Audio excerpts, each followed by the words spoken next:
So Kobbie Mainoo has been compared to Clarence Seedorf quite heavily, and from a stylistic point of view you can see why. But considering the comparison is a fair one when trying to analyse what Mainoo's best role in the midfield is, or how the midfield should be structured around him, what inspiration could we take from the midfields that Seedorf was deployed in at Ajax, Sampdoria, Real Madrid, Inter and AC Milan? Well, in regards to Seedorf, the obvious system that comes to mind is the midfield diamond, which Seedorf was deployed in most notably under Louis van Gaal, Fabio Capello, Jupp Heynckes and of course Carlo Ancelotti, but the setup was different throughout Seedorf's career. But I think the best place to start is obviously Carlo Ancelotti's AC Milan, with Seedorf and Gattuso being used as shuttling midfielders, almost as what you'd regard as carrileros in football manager terms, as wide points of the 4-4-2 diamond, creating the foundations for Pirlo to play as a regista at the base, and Rui Costa and then Kaká later on at the point as more of an enganche, linking the midfield and forward line of Shevchenko and Inzaghi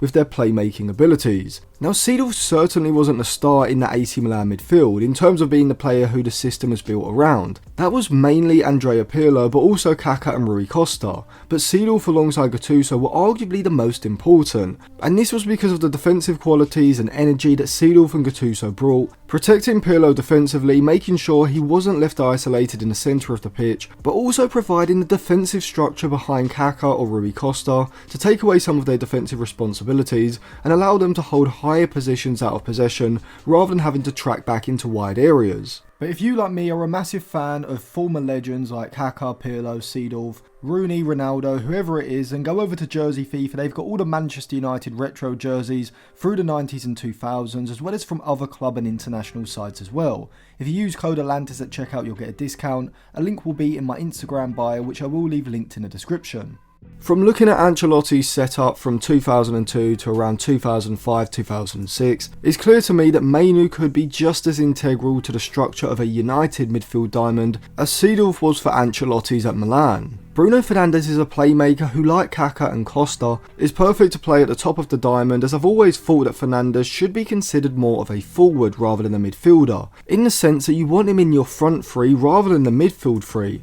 as whilst he does have the work ethic to do his defensive duties in a midfield three, as he showed against Liverpool, I don't think it puts him in the sorts of positions to get the best out of him, as it means when there is a turnover and United win possession back in their own half, Fernandes isn't in the sort of advanced position in behind the opposition's midfield, which is where I think he's at his best, receiving possession and immediately looking to thread a through ball or drive a long pass looking for runners in behind the back line. Now in United's current squad, it's probably only Christian Eriksen who's the only player comparable to a regista. And to be honest, if he was to move to Italy or Spain with a side who used a midfield diamond, or even a midfield three, I could see Eriksen working well in that role, but he's just not at the level United need at this stage of his career, with his lack of athleticism making him somewhat of a liability in an aggressive pressing system. And so as I said in one of my previous videos, which will be linked in the description, I think Girona's Alex Garcia would be perfect for this role, with Amadou Onana being the sort of ball winner who alongside Mainoo could provide the necessary energy,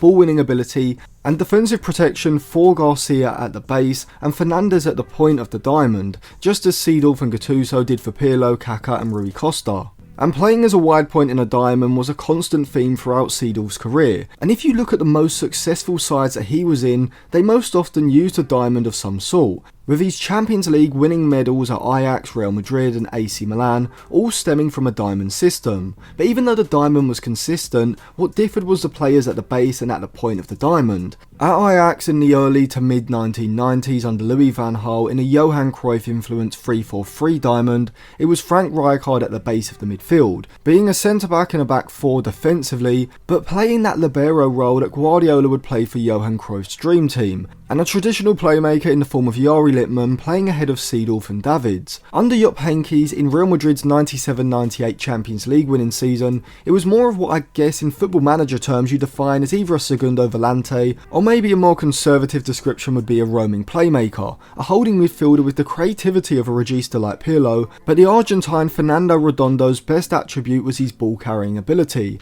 and so rather than holding a deeper position at the base of midfield in possession, Clarence Seedorf and Christian Karaman Karambou provided the protection for Redondo to have the license to roam forward with the ball at his feet, often being more of a creative threat in front of the Dutchman and Frenchman rather than behind them, as Rijkaard or Pirlo would have been, as Fernando Hierro at centre-back had the capabilities of stepping forward into the midfield at times and provide the ball progression from this deeper position when needed as well. Ahead of Redondo, Seedorf and Karambou, Heynckes used a fluid front three, with Raul Gonzalez and Mijatovic either side, next to or behind one of Fernando Morientes or Davin Suker, in either a 4-3-3, a 4-4-2 or a 4-4-2 diamond. Now in another video I'll come on to what United's best front three or front two, whatever they decide to play, would be, so make sure you subscribe to the channel and click the bell so you do get notified when that video comes out. So if Erik ten Hag or whoever the next Manchester United manager is, favoured using more of a ball carrier like a Redondo at the base of the diamond, rather than a more static regista type like Pirlo or Garcia,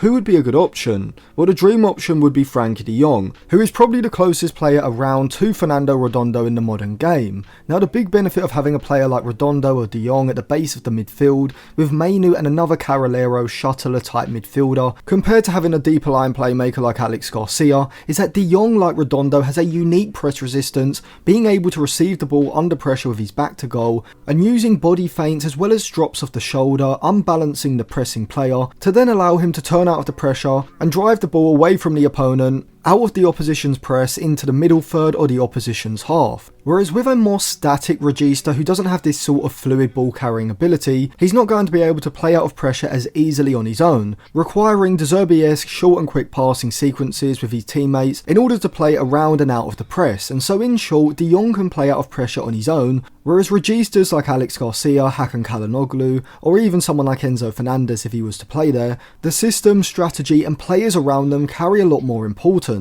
Mainoo's role in the midfield alongside Amadou Onana for de Jong would be similar to what Seedorf and Christian Karambou provided for Redondo, sitting behind the ball when de Jong pushes forward into the opposition's half or final third, providing the defensive security to enable de Jong to express his full creativity, whilst also in possession providing movements ahead and out of the defensive third upfield, used as a mechanism to create more space for de Jong by dragging opposition players higher up the pitch and out of the defensive third. And so rather than de Jong having to operate in a congested defensive third, where United have a 7v6 with both Onana and Mainoo deep, by instructing Onana and Mainoo alongside the two fullbacks as well maybe, to provide runs from deep into the middle third in order to create a 5v4 or a 4v3 in United's favour in the middle third, with less players in this area making it less congested, and so giving de Jong more space to drive into and making it easier for him and United as a whole to progress the ball out of the defensive third. However, with a regista like Alex Garcia, because he doesn't possess the same ball carrying qualities as de Jong,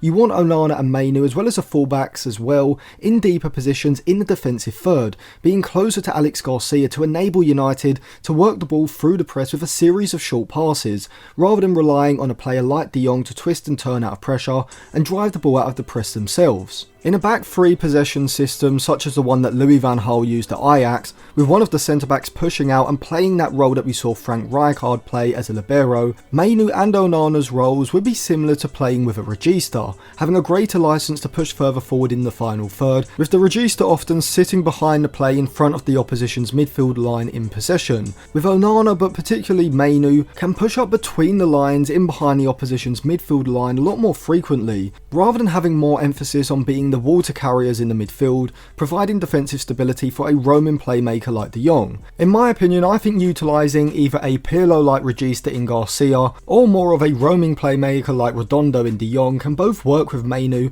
and a ball winner on the other side of the midfield like Amadou Onana. Now in another video I'm going to be looking more at Kobbie Mainoo and Amadou Onana's role in the diamond, looking at where they would be positioned and what they would offer during certain phases of play, both in and out of possession. So if you want to see that video, make sure you subscribe to the channel, click the bell for notifications, and you can also check out some of my other videos which will be linked in the description.